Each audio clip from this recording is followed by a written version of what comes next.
Today's lesson is adding and subtracting polynomials.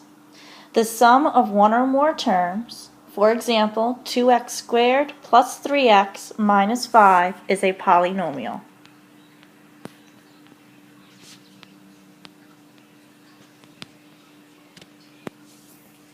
When we add or subtract polynomials, we have to remember to combine like terms.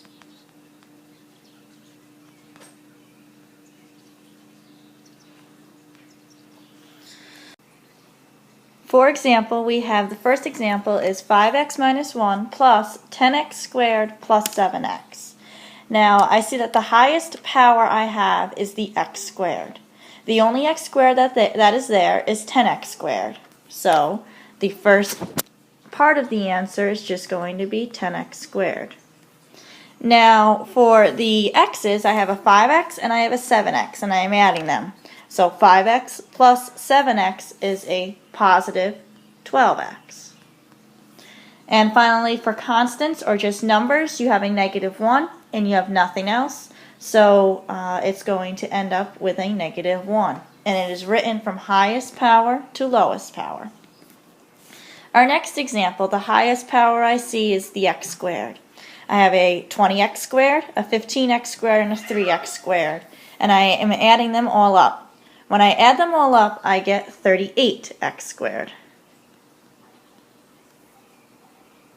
And for constants, that's all I have left. I have a 2, a negative 8, and a negative 4.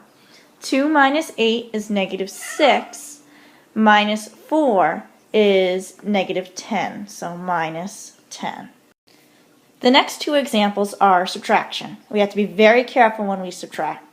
In this first example here, we have a few x squareds actually.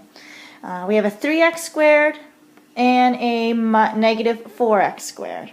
So 3x squared minus 4x squared is a negative x squared, or negative 1x squared. 2y squared minus negative 2y squared.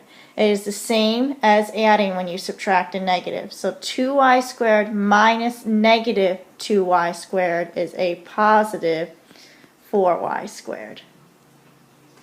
And finally, for constants, we have 7 minus negative 8. It's like 7 plus 8, which is a positive 15.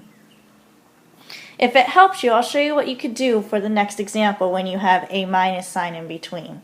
What you can do is you can keep the first exactly the same, so the x plus 3.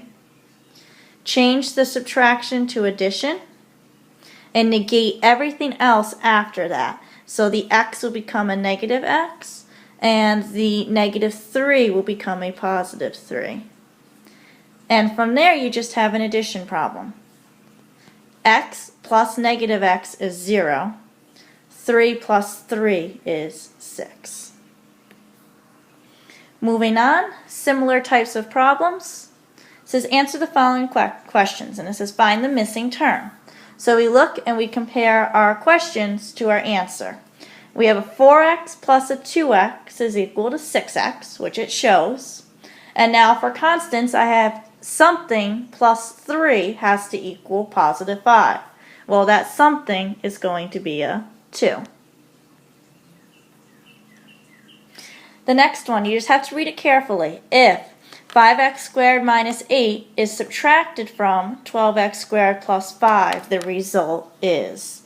Okay, what you have to do first, when it says subtracted from, that's the piece you start with. So it's going to be 12x squared plus 5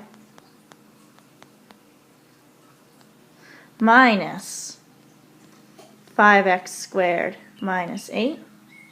Now this is just like a problem that we had at the top. 12x squared minus 5x squared is 7x squared. 5 minus negative 8, remember subtracting a negative is like adding. 8 and 5 is 13, so plus 13. Another example just like that, subtract the x squared plus 2x from negative x squared plus x. So I'm going to start with the negative x squared plus x and subtract x squared plus 2x. Negative x squared minus x squared is negative 2x squared.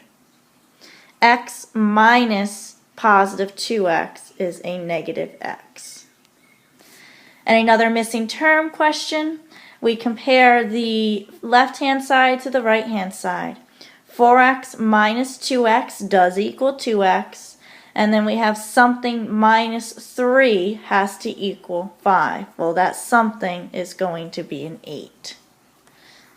And that is it for today. We will do the rest in class tomorrow.